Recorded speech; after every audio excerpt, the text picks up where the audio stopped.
सूक्ष्म अवतरण में हमारा जो कार्य हो रहा है ना, हाँ जी, हाँ जी, हाँ जी, उसके बारे में बच्चों को बता रहे थे। हमारे पहले पुराने भी कई वीडियो हैं जी जी। जिसमें सूक्ष्म अवतरण में कैसे एक्सपेरिमेंट हो रहे हैं, पूरा सूक्ष्म अवतरण में भी कैसे एक्सपेरिमेंट कर रहे हैं ऊपर वाले सूक्ष्म अवतरण वाले, उनकी बात पहले भी कई वीडियो में, पहले लाइव वीडियो में कई बार बोल चुके हैं हम। हाँ जी, हाँ जी। और सूक्ष्म अवतरण की भी वीडियो है हमारी, वो उसमें प्राइवेट में रखी हुई, पार्ट 1, 2, 3 ऐसी वीडियो हैं बहुत, जो हमने बताई हैं पहले भी, जी जी। कि सूक्ष्म अवतरण में जो एक्सपेरिमेंट हो रहे हैं सारे।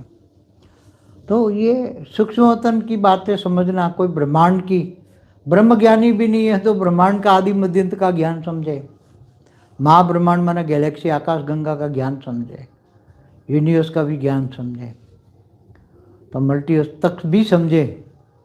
अगर 33 कोटि देवी देवता वाली जो आत्मा है वो मल्टीवर्स तक का ज्ञान समझेगी। देखो ज्ञान है पहचान, आत्माओं को कैसे अपने आप को पहचाने, आत्माएं अपने आप को कैसे पहचाने।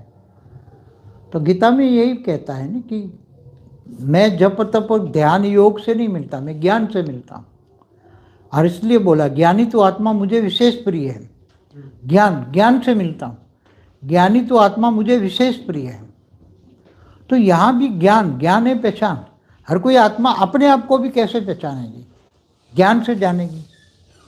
अगर मल्टीवर्स तक का ज्ञान समझ में आता है साइंटिफिक तरीके, जैसे किसी को ज्ञान समझाना है तो कैसे समझाना चाहिए, बेसिक, कि भी उसको बोलो कि रात को जो आसमान के तारे, प्राइमरी नॉलेज, रात को आसमान के तारे दिखते हैं वो क्या है, सूर्य है ना, साइंस के हिसाब से वो सूर्य है। और शास्त्र क्या कहते हैं, एक ब्रह्मांड में एक ही सूर्य होता है। अब शास्त्र को लाओ, ये साइंस और शास्त्र। अब अनंत अनंत ब्रह्मांड है तो जितने अनंत अनंत सूर्य होंगे तो रात को जितने सितारे दिखते हैं वो सारे ब्रह्मांड हो गए, सूर्य है। रात को जितने सितारे देखते हैं सब सूर्य है। तो एक सूर्य माना है, एक ब्रह्मांड शास्त्रों के हिसाब से। शास्त्रों में कहा है कि एक ब्रह्मांड में एक ही सूर्य होता है। बिल्कुल। तो अनंत कोटि ब्रह्मांड देख रहे हो, रात को क्या देख रहे हो, अनंत कोटि ब्रह्मांड देख रहे हो। अनंत कोटि माना करोड़ों, दो कोटि माना प्रकार भी होता है, अनंत प्रकार के, अनंत करोड़ों, दो अर्थ कोटि का। तो ये सीधी सादी बात है कि भी तुम अनंत कोटि ब्रह्मांड तो शास्त्रों में लिखा हुआ है, तो कैसे पहचानो। तो ये ज्ञान तुम्हारी बुद्धि में आ जाए। फिर ऐसी तरह great universe, great gate universe, universe की बातें साइंस वालों ने जो बोला है वो वीडियो देखें कि गैलेक्सियाँ, अनंत अनंत गैलेक्सियाँ हैं एक यूनिवर्स में। ऐसे यूनिवर्स, ग्रेट यूनिवर्स में अनंत अनंत हैं, ऐसे ग्रेट ग्रेट यूनिवर्स में जीवन अलग अलग है, ऐसे मल्टीवर्स में। तो ये सब थोड़ा थोड़ा बुद्धि चलाएं, बुद्धि को, ये पढ़ाई है ना। जी बाबू जी। जैसे डॉक्टर इंजीनियर बनने के लिए कितने साल पढ़ते हैं जी, तो ये भी पढ़ाई है। तो पढ़े, ज्ञान से जज करें कि मैं कौन से कैटेगरी की आत्मा हूँ। अगर थोड़ा सा भी ज्ञान समझ में आ जाए तो कम से कम अच्छी आत्मा तो होगी। 33 कोटि में भी ना आए तो भी कम से कम अच्छी आत्मा होगी। कुछ आत्मा ऐसी हो जिनको ज्ञान समझ नहीं आ रहा लेकिन भावना हो, तो वो कहाँ, कौन सी कैटेगरी की होगी? वो भावना वाली आत्मा आगे चलकर ज्ञान समझेगी। अच्छा। कई एजेड होती है ना, हाँ जी। जन्म के कारण एजेड हो जाती हैं, तो भावना होती है, ज्ञान समझ में नहीं आता। मगर वो भावना वाली आत्मा भी अंत में जब ज्ञान साक्षात्कार होगा तो उनको अपने स्वरूप पर साक्षात्कार होगा ना जी। ये भावना वाली आत्माओं को भी पावर मिलेगा तो उसकी आत्मा का स्वरूप पर साक्षात्कार हो जाएगा अंत में, कि मैं कौन सी कैटेगरी की आत्मा हूँ। हाँ जी। ये समझ में आ जाएगा उनको। जी। भावना वाली आत्मा भी एक दिन, देखो यहाँ कहते हैं ना भावना का बाड़ा ज्ञान मिलता है, भक्ति का फल ज्ञान मिलता है। हाँ जी। तो यहाँ ज्ञान समझ थोड़ा थोड़ा आएगा, फिर ये पावर से आत्मस्वरूप का अनुभव होगा। ऐसा हो सकता है कि आत्मा जीते जी ये शरीर के साथ ज्ञान नहीं समझ आता, लेकिन जब वो सूक्ष्म में जाती है तो उसके आवाज, हाँ, तो आवरण जब कम हो जाते हैं ना, हाँ जी, जल और मिट्टी का आवरण कम हो जाता है, हाँ जी, तो आत्माओं को ज्ञान समझने में आसानी होती है। आत्माओं को ज्ञान समझने में आसानी होती है। हाँ जी। तो कई बार सूक्ष्म में जाने के बाद उसको, कई बातें हैं जीते जी ज्ञान नहीं सुनते, हाँ, मगर शरीर छोड़ने के बाद उनको रियलाइज होता है, वो ज्ञान सुनने लग जाते हैं। और जहाँ जहाँ ज्ञान की वीडियो रिकॉर्ड चलती है वहाँ पहुँचते हैं उसके घर में, ज्ञान सुनते हैं। फिर ऐसे कई ज्ञान सुनने विमान में बैठ गए 9 लाख वाली आत्मा है। आपने एक बार बताया था एक आत्मा थी जो आज तक ज्ञान ही नहीं सुना उन्होंने, तो पर जैसे ही सूक्ष्म में गई तो वो जैसे अचानक कई से कई जागृति बच्चे हैं तो उनकी घरवालियाँ ज्ञान सुनते हैं, पुरुष नहीं सुनते, मगर घरवालियाँ ज्ञान कोशिश करती हैं मगर नहीं सुनते जब तक साकार में है। मगर जब शरीर छोड़ते हैं सूक्ष्म में वो चले जाते हैं तो फिर देखते हैं ना सूक्ष्मोत्तर में।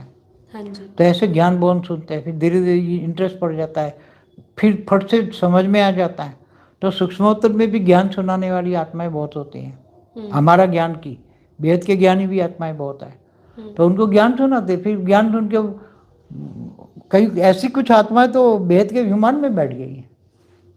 तो बहुत बड़ी बात है बाबूजी। हमें ऐसा लगता है कि यहाँ पे जो किया, लेकिन कोई आत्मा सूक्ष्म में जाके अगर ऐसे एकदम परिवर्तन हो जाता है और साकार में उसने ज्ञान सुना ही नहीं। हाँ, मरने के बाद तो ऐसा कैसे हो सकता है फिर बाबूजी? हाँ, ये सूक्ष्म जगत का खेल है। नहीं, पर उसके अंदर कहीं ना कहीं तो बीज रिकॉर्डिंग, क्या बोलते हैं, विकार खत्म हो गए उसके। नहीं, मरने के बाद उसको तो सूक्ष्मोत्तर में आत्माएं कुछ उसको हेल्प करती हैं। जो बेहद की आत्मा है ना, बेहद उसकी घरवाली तो चलती है, ज्ञान चलता है, वीडियो चलता है, तो उसके घर में बेहद की आत्माएं का सूक्ष्म जगत वाली आत्माएं हैं। तो जब बेहद की आत्माएं, जब उनके घर में वीडियो रिकॉर्ड चलता है, हाँ जी,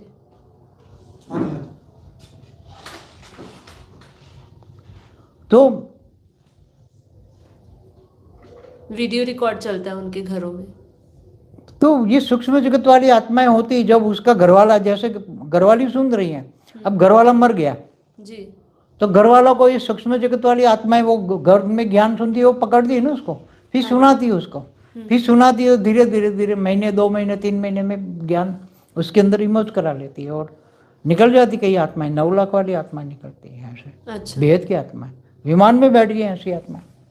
आपको क्या वंडरफुल बात हुई। हाँ, कई आत्माएं ऐसी निकल गई। जैसे आपने कहा वो ऊपर चली जाती है सीधा, मान लो बेहद के विमान में 50 कला की पावर तक वो पहुंच गई, तो मतलब उसके अंदर कहीं ना कहीं वो पावर तो होगी ना। वो है 9 लाख वाली आत्मा ही थी, पर वो अपने आप को पहचान ऊपर आवरण इतने चढ़े थे, माया के आवरण इतने चढ़े थे, विकारी आत्मा थी, माया के आवरण थे। तो माया के आवरणों को मरने के बाद भी उसके, देखो बाई चांस उसको क्या चांस मिला, उसकी घरवाली उसके घर में ज्ञान चलाती थी, तो सूक्ष्म जगत वाली आत्मा यहाँ थी। जब सूक्ष्म जगत वाली आत्मा यहाँ होती है तो ये आत्माओं मरने के बाद जब बाहर निकलती है, आत्माएं स्थूल शरीर से सूक्ष्म शरीर के साथ बाहर निकलती है, तो उसको ज्ञान सुनाती है ना। फिर उसको धीरे धीरे पता लग जाता है कि सूक्ष्म में, फिर इमर्ज करती हैं। वो आत्मा ओरिजिनल 9 लाख वाली थी, उसको इमर्ज करने में, ज्ञान इमर्ज करने में टाइम लगा। आज भी हमारे पास कहाँ 9 लाख कहाँ से आते हैं? आते ही नहीं है ना, माया में फंसे हैं ना, पत्थर बुद्धि हो गए, कहाँ आते? मरने के बाद उसको, मगर उसके निमित्त कौन बनी? उसकी घरवाली। हालांकि उसके घर, कईयों को मैंने देखा, इसकी जो घरवाली ज्ञान में चलती है, उसका कनेक्शन, उसका पुरुष का कनेक्शन एक ही जन्म का है, मगर उसको 9 लाख के विमान में बिठाने के लिए तो निमित्त बन जाती है। तो समझती है ना। सूक्ष्म जगत में हेल्पलाइन भी कई बच्चों को मिलती हैं सूक्ष्म जगत वाला में। बहुत सूक्ष्म बात हुई है। तो हाँ, ऐसे बच्चे हैं जो विमान में बैठ गए हैं। अब कितनी आत्माएं बैठ गई है विमान में बापूजी?